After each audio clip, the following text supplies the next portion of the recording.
சாயிராம். ஸ்ரீ சாயி பணிக. அனைவருக்கும் சாந்தி நிலவட்டும். நல்லதே செய்வோம், நல்லதே நடக்கும். சாய்ராம். இன்னைக்கு ஏழுமலையான் பகுதி 25. அப்போது சிலையினுள் இருந்து சத்தம் எழுந்தது. அம்மா, தாங்கள் ஏன் என் நிலைக்காக கவலை கொள்ளக்கூடாது. லட்சுமியை தேடி பூலோகம் வந்த என் செயல்பாடுகள் முடிந்துவிட்டன. இனி என் அண்ணா கோவிந்தராஜன் இங்குள்ள நிதி நிலவரங்களை கவனித்துக் கொள்வார். நீ துளசி மாலையாக மாறி என் கழுத்தை அலங்கரிப்பாய். எனக்கு இங்கே தினமும் துளசி அர்ச்சனை நடக்கும் என்றார். தன் மகனுடன் துளசி மாலையின் வடிவில் வசிக்க போவது கண்டு வகுலாதேவி அடைந்த மகிழ்ச்சி களவில்லை. சற்று நேரத்தில் அவள் துளசி மாலையாகி ஸ்ரீனிவாசனின் கழுத்தை அலங்கரித்தாள். கோவிந்தராஜன் ஸ்ரீனிவாசனிடம், தம்பி, உனக்கு குவியும் காணிக்கையை அளந்து அளந்து என் கை சரித்து விட்டது. எவ்வளவு அளந்தாலும் குறைந்த பாடில்லை. எனக்கு ஓய்வு தேவை. நான் என்ன செய்யட்டும் என்றார். அண்ணா, நீங்கள் அளந்தாலும் அளக்காவிட்டாலும் தங்கள் கைகளில் தனரேகை ஓடுவதால் இங்கே செல்வம் குறையப் போவதில்லை. தாங்கள் இனி அளக்கும் பணியை செய்ய வேண்டாம். இந்த மலையடிவாரத்துக்கு சென்று ஓய்வெடுங்கள். தங்களை வணங்குவோர் எல்லோரும் எல்லா செல்வங்களையும் அடைய தாங்கள் கருணை செய்ய வேண்டும் என்றார் ஸ்ரீனிவாசன். கோவிந்தராஜனும் மலையடிவாரத்துக்கு வந்து ஓரிடத்தில் மரக்காலை தலைக்கு வைத்து சயனித்து விட்டார். அந்த கோயில்தான் திருப்பதியில் உள்ள தற்போதுள்ள கோவிந்தராஜ பெருமாள் கோயிலாகும்.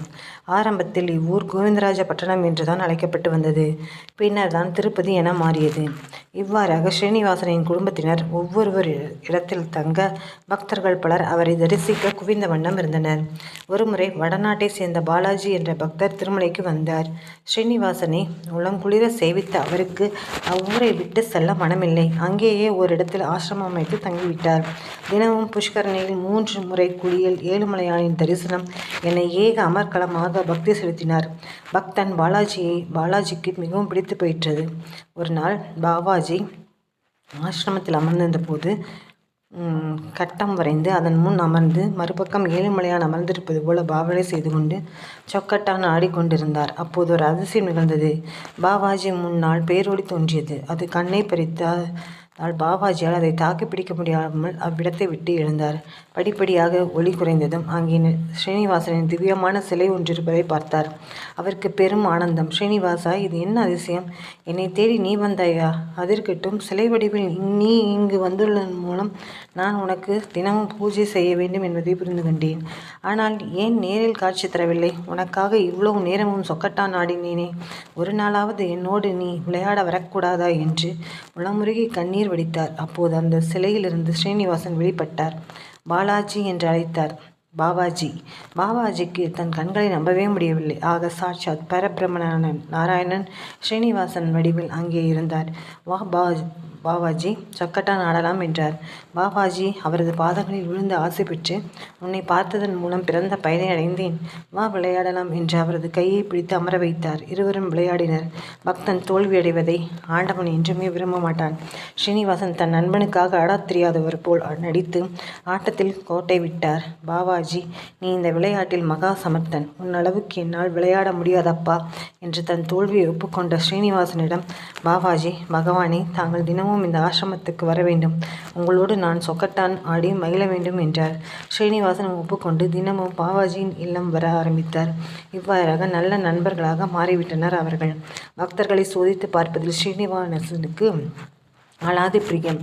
ஒரு நாள் ஸ்ரீனிவாசன் விளையாட வந்தார். தன் களத்தில் இருந்த முத்து மாலையை கழற்றி அங்கேயே வைத்துவிட்டு சென்று விட்டார். பகவான் மாலையை கழற்றி வைத்து சென்று விட்டாரே, இதை கொண்டு போய் கொடுத்து விடலாம் என எண்ணிய பாபாஜி மாலையுடன் திருமலையில் உள்ள ஸ்ரீனிவாசன் கோயிலுக்கு சென்றார். அங்கே ஒரே ஒரு கலைவரமாக இருந்தது. ஐயோ, ஸ்ரீனிவாசனின் களத்தில் இருந்த மாலையை காணவில்லையே, யார் திருடினார்களோ என்று அர்ச்சகர்கள் குரல் கொடுத்து கொண்டிருந்தனர். அதிகாரி ஒருவர் கையை பிசைந்தபடி நின்றார். அப்போது பாபாஜி காணாமல் போன மாலையுடன் கோயில் பக்கமாக வர, பிடியுங்கள் அவனை, அந்த திருடனின் கையில் சுவாமியின் மாலை இருக்கிறது என்று கத்தினர் அர்ச்சகர்கள். அங்கே நின்றவர்கள் ஓடி சென்று பாபாஜியை பிடித்து மாலையை கைப்பற்றினர். அத்துடன் அவரை நைய புடைத்தார்கள். பாபாஜி கதறினார். பாலாஜி, நான் ஸ்ரீனிவாசா, நான் திருடனா? என்னிடத்துக்கு வந்து என்னோடு சொக்கட்டான் ஆடியது இப்படி என்னை சோதிக்கத்தானா? என் உயிரை எடுத்துக்கொள், ஆனால் பிறர் பொருளை கவர்ந்தவன் என்றபடி சொல்லுக்கு ஆளாக்கி விடாதே என்று ஓங்கி குரல் கொடுத்தார். பகவான் இந்த பாமரனோடு சொக்கட்டான் ஆட வந்தாராம். அஹஹா என்று ஏளன சிரிப்பு சிரித்தனர் அங்கிருந்தோர். இந்த பொய்யனை அரசர் கிருஷ்ணதேவராயரிடம் இழுத்துச் செல்லுங்கள் என்று சிலர் குரல் கொடுக்க அவர்கள் பாவாஜியை இழுத்து சென்றனர். நாளைக்கு அவர் என்ன சொல்றாருன்னு பார்ப்போமா? ஜெய் சாய்ராம். சாயப்பாவின் திருவடிகளே சரணம்.